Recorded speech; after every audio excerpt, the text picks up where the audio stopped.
Hello, and welcome to an on-demand webinar from Avenue Z about your new growth engine, AI search for consumer brands, specifically focused on how eyewear brands will win in the AI search era. I'm Whitney Hart, Chief Strategy Officer at Avenue Z. Avenue Z is an AI-accelerated agency for influence. We focus on driving revenue and reputation for all of our clients through a variety of means that influence visibility and sentiment in large language models like ChatGPT, Gemini, and Claude. So what does that mean? Have you ever wondered how your favorite AI chatbot learns? Today, we're going to dig in and take a look at some eyewear-related queries in both ChatGPT and Gemini. Kicking things off with ChatGPT, as you can see, I do wear glasses, and the prompt that I've put in is that I need some new glasses, and what brands does ChatGPT recommend? Currently, I wear black acetate frames, and I want to stick with that look, and I want some options under $500. This is how people are typically searching in AI. They're searching for specific qualities that they are seeking the best answers to. So it's no longer just best glasses for me, best glasses companies like you might be optimizing for in SEO. It's much more specific around the style, the price, the colors than ever before. So here we can see that ChatGPT has gone through and recommended best overall, best subtle style shift, best shape change, things like this, as well as given price ranges. And in the end, they provide a product comparison table so that I can see all of this information in a streamlined fashion with images. So it gives me a really good idea of what I'm signing up for visually as opposed to just a text description. And with that, I can compare prices, quick takeaways, and ChatGPT recommends if I want to go one level deeper. It recommends some additional brands that are in the price range but potentially less popular. So now I'm asking for more information on these other brands. ChatGPT is encouraging me to search level further, to engage even further within the app. It's not necessarily saying it's found the perfect option for me next. And what's interesting is that you can see the sources where it's pulling all this information from. ChatGPT is using live web search in order to pull back the latest information and compare what is better, Oliver Peoples or Warby Parker, for example. What are Garrett Light glasses? What are the different styles? And now I can pull them up and see different sizes, different color frames, all within that interface. It's a very rich interface that they've now integrated into ChatGPT. And this is a new evolution over the course of the last few weeks that didn't exist before. And so now I can pull up and see, okay, this recommendation is coming from a GQ article, for example. Here are some Reddit posts. And some of these Reddit posts are a year, 2 years, 3 years old. So it is pulling in an archive of information. It's not necessarily what was published last week or last month. It is based on historical knowledge and information going back a few years. So if you are eyeglasses brand and you haven't looked into Reddit and what might be said on Reddit about your organization, about the quality of your frames, about the styles that exist, this is a great place to start digging in and look and doing more research. So with that, I now want to go a level deeper. What if I want to spend more? What about a new price tier of $500 to $1,300 for the frames? What does ChatGPT recommend? So at this price tier, ChatGPT asserts that frames are no longer eyewear. They're now objects. They're closer to art objects. And it goes through and it starts recommending new and different brands than the ones it recommended before. It recommends Jacquemus Mage, Matsuda, Dita, a lot of Japanese heritage brands that it thinks are the highest quality and the highest level. It's providing me with information about these glasses, why they are higher quality. It provides more information about the quality of the construction, the materials, the details, and starts going through and also comparing if you like Oliver Peoples at the lower price range, you might like this at the higher price range. You can see it still has the images that it pulls in, so you can get a really good sense of what you're signing up for, what you're selecting at this tier, and it still gives the product comparison table. So I can now see what actually changes from the detail level, the social signals, and the recommendation that it gives in the end. And it tells me what is the real shift, what is the bottom line. Craft upgrades, design and material upgrades, statement and collectible territory, things like this. And I really appreciate its ability to give me all this information in a streamlined interface. And now I can go even further. I want black acetate on the face, but open metal on the arms, something really specific. And it makes very specific recommendations. Some of the recommendations aren't necessarily right. It does still recommend fully acetate frames, so it's not a perfect system, but it is an improvement over a traditional organic search experience where I would have to click into 5, 10, 15 different websites to find my options, then go back to the search bar, search for queries about reviews, comparisons, things like this. Then I would have to go in and read the GQ article, read a Vogue article. And so this is a really nice way to gather the information that I need. And ultimately, by the end of this interaction, I can make a good decision. What brand am I looking for? What do I like about that brand? And how can I learn more? So once I do click out to that site, I am much more inclined to explore the options in greater detail and make that purchase decision right there, all in the same session. And the data that we'll look at in just a few minutes also shows that that is a very common consumer trend. Once consumers do this type of research within ChatGPT and they do get to your site, while it may be fewer people that go to your site, those people that do get there spend a lot more time and spend a lot more money. And we see that this is a different experience than Gemini, and this is a very interesting comparison because ChatGPT has made a large investment in recent weeks and months in upgrading the experience within ChatGPT for the benefit of those doing these shopping experiences and comparison experiences, where now you have all of those images, you have really rich information about sizes, colors, styles, all within that interface. Gemini doesn't have that. And so in comparison, the Gemini experience feels really truncated. It feels really frustrating, and we're going to see that now. So these are the same exact prompts, the same queries copied over. I want black acetate frames. What can I do for under $500? And this is a lot of words and a lot of bullets and not a lot of images. But you do notice that it recommends different brands. For example, it recommends Persol first and foremost. It recommends Aquila first and foremost. These aren't brands that were highly recommended by ChatGPT. But also I can see no pictures. So it also gives me this table. I can easily compare things like price, quality, etc. But without being able to actually look at the images, I feel like it's really hard for me to make a decision. It feels much more like the traditional search environment in which I would have to then click through the links that Gemini is providing at the end of those paragraphs to actually see the styles, see the quality of the materials through the images. And I don't like that as much after my ChatGPT experience. But people have different large language model personal assistants. People like certain styles over others. So while this is my preference, it's not necessarily the preference of those using large language models at large. And you can see here the sources that it pulls in. And this is where the differences come in. While we see specific brands are recommended in ChatGPT, other brands are recommended in Gemini. And it ultimately comes down to its training data. What does it know based on years of training on web sources and web search? But then also, what are its preferred third-party sources for comparison information?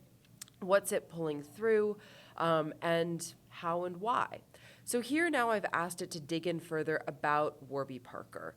And it goes through and it's going to go through different verdicts, and ultimately it pulls in information from Forbes, from the Warby Parker site itself, from YouTube, to be able to index all of this information and give me a very rich and comprehensive overview of why Warby Parker.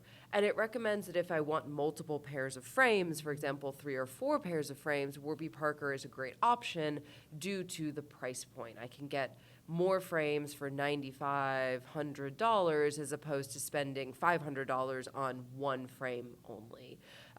So it is a very great option when it's comparing these sorts of price points and what the mix of products could be for what I'm asking. But then I can go back and continue exploring other options like Oliver Peoples, or ask for recommendations in that higher price point. But again, it's not going to give me those images that I found so helpful in making that final decision within ChatGPT. So what do these screen recordings show us? There has been a significant evolution of how we find answers over the last 5 decades. We used to have to flip through the yellow pages and find a human who we could call to help tell us what we needed to know. From there, we were able to log on to things like America Online or Ask Jeeves to find the answers that we needed. However, for the last 2 decades, Google has been the uncontested champion of providing answers to people's queries through the form of either blue organic links down a page or paid search placements at the very top. However, in the last 3 years, we've seen their dominance start to fade as large language models have come to the fore and started driving consumer behavior. Now, places like ChatGPT, Perplexity, and Gemini are leading the charge as the next frontier of search. Ultimately, we know that information discovery is changing. An inflection point has occurred, and billions of consumers are using ChatGPT, Gemini, others, every single week for instant answers. They're no longer scrolling through a dozen blue links down a page. They're no longer searching and picking out information that they require. They're no longer scrolling social media endlessly or reading the news to find what they want and what they need to answer their questions. And this explosive growth in AI search is not a fad. It's not a trend that will go away. Currently, there are approximately 900 million active weekly users of ChatGPT alone. And ChatGPT's usage represents about 60% of the Gen AI market share, with Gemini coming in second at about 15%, Copilot at nearly 13%, Perplexity at nearly 6%, Claude at 5%, and other large language models beyond that. There are many different options in the space when you need a large language model to answer your question. But we do see that ChatGPT is the largest of all of them, and its meteoric rise has rewired content consumption. In June of last year, June 2025, ChatGPT broke into the top 5 most visited sites worldwide, surpassing Amazon and X, as well as Reddit and Wikipedia. This growth is notable because it represents a significant shift in consumer behavior. It's no longer those seeking entertainment or shopping, but now people are using ChatGPT for intent-based answers, creativity, productivity, and learning. There is a new digital hierarchy where AI-first information discovery is becoming a daily habit for millions, if not billions, of people. And as AI has joined search and social as a top-tier destination, we do see that these legacy giants remain. Google and YouTube are the top 2 websites by monthly visits, so Alphabet, and then Facebook and Instagram are the 3rd and 4th largest websites by monthly visits, therefore Meta. But now ChatGPT has come up to threaten both Alphabet and Meta in their dominance. As we've seen ChatGPT grow from nearly no traffic in September 2022 to Instagram scale traffic by September of 2025. So we do see in this data that the digital landscape is shifting from scrolling and consuming to solving, creating, and conversing. And the volume of these conversations is rising every single day around the world. We see that ChatGPT's daily active usage has risen from about 25% in September of 2024 to about 45% by July of 2025. While over the same time period, Google's usage has remained stable at just above 60%. So we know that OpenAI is closing this gap, and large language models are closing the gap on the traditional search experience. But don't throw out the baby with the bathwater just yet. Traditional search isn't dying, and SEO cannot be completely ignored. Instead, the data shows us that search is evolving into a two-track system.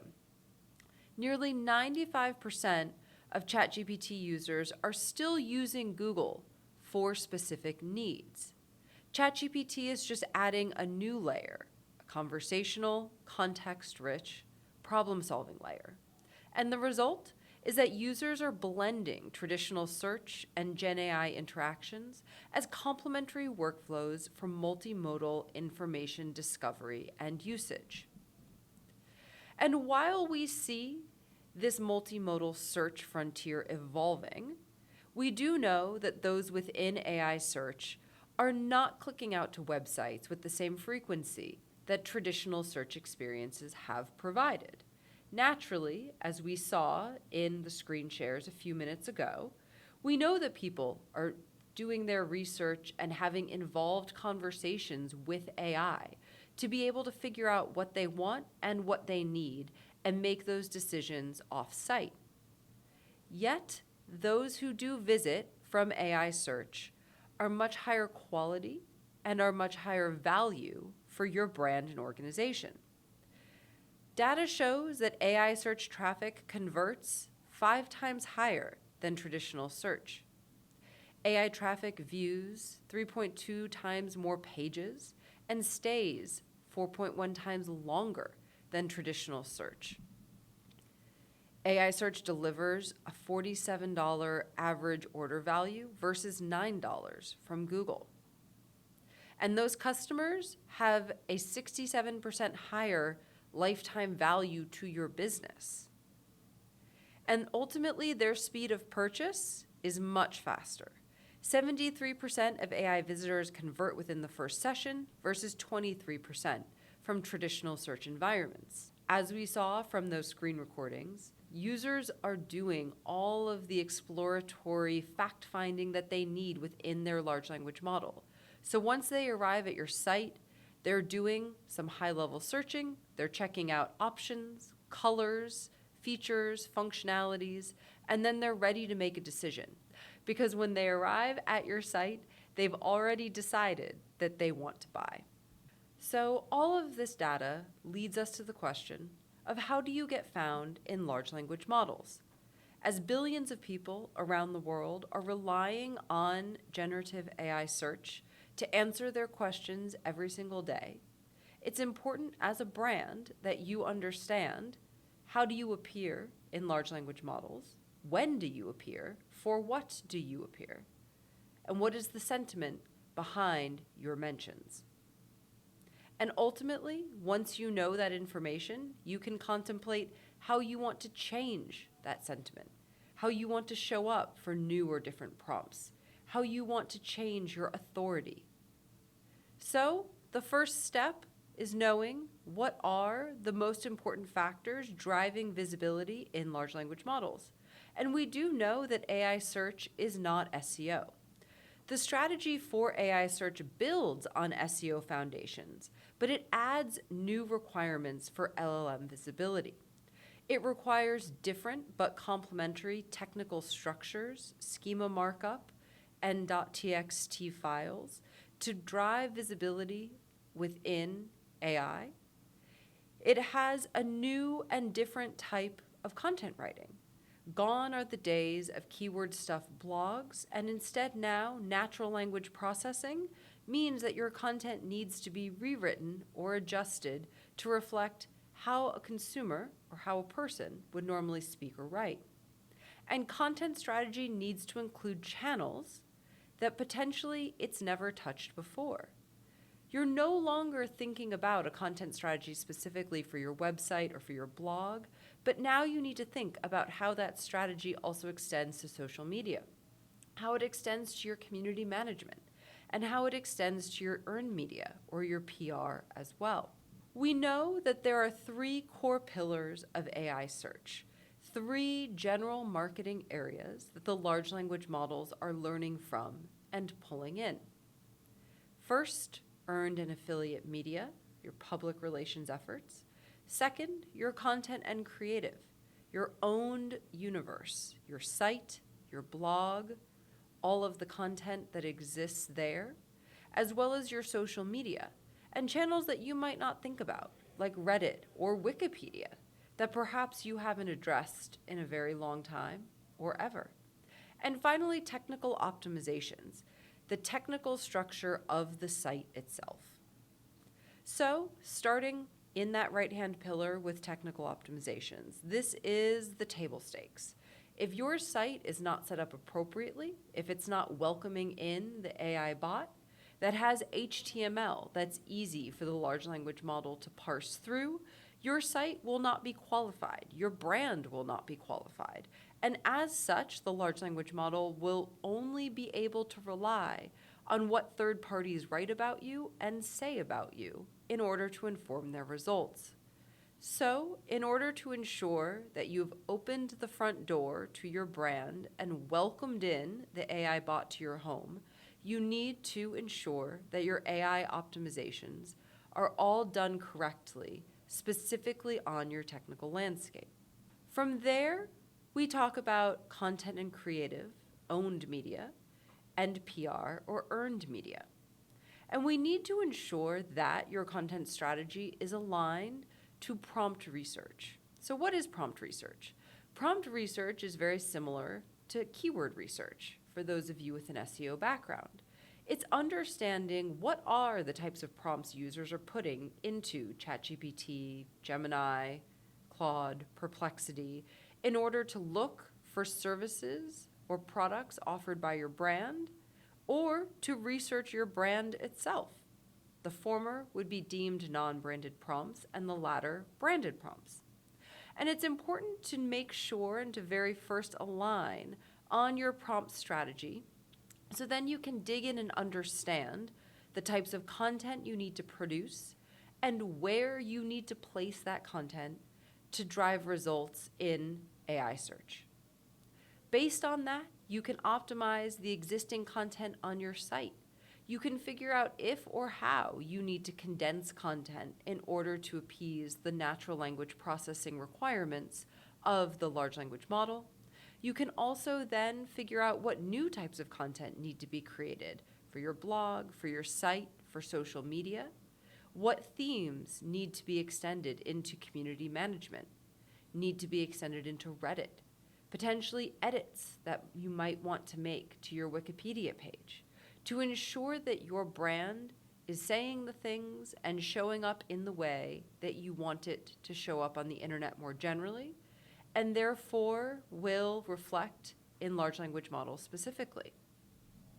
And based on that content strategy, it is also necessary to visit or revisit what you're doing in earned media. We know that reputable media placements drive results. They're extremely important to these large language models. The large language models are going out and looking at third-party sources to determine if what you're saying about yourself is true. Is it actually reflected in the consumer's experience, in a journalist's experience? And we do also know that at this point in time, affiliate PR placements, or placements that you've paid to be a part of, are treated with the same weight as true earned pieces. Therefore, that means that that if your organization wants to pay to be included in listicles by relevant outlets, that will carry the same weight as a true journalist review of your product.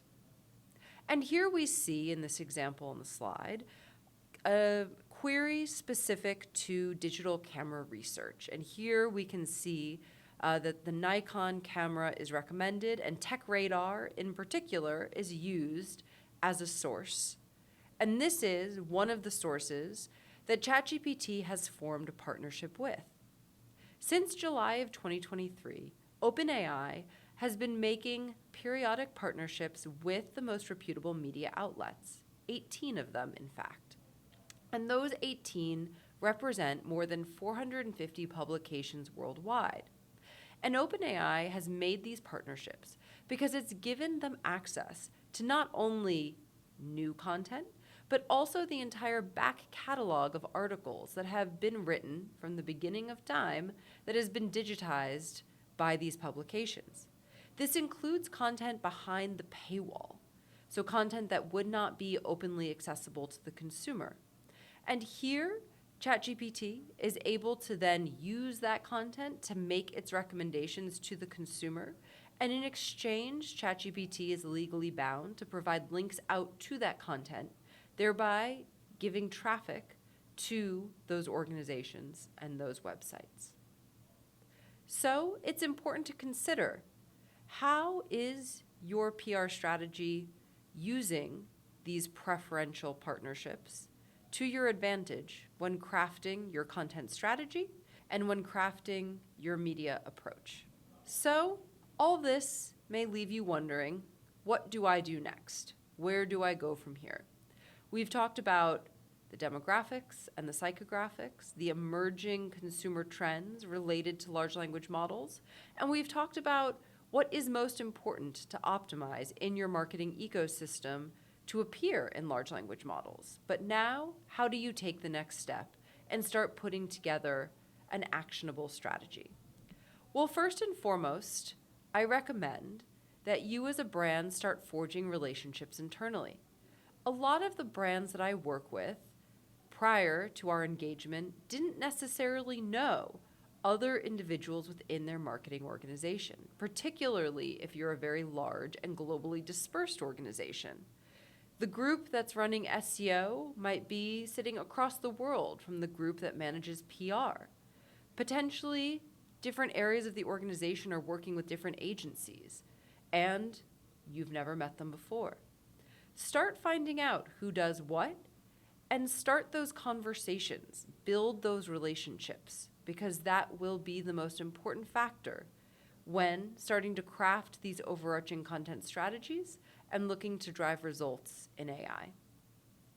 From there, once you know these different members of your team, start auditing your brand content.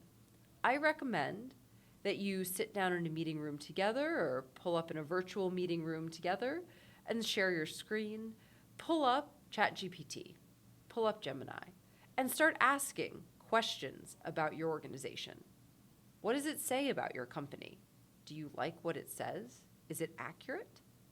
Start asking questions about your vertical, about the products that you offer without your brand attached.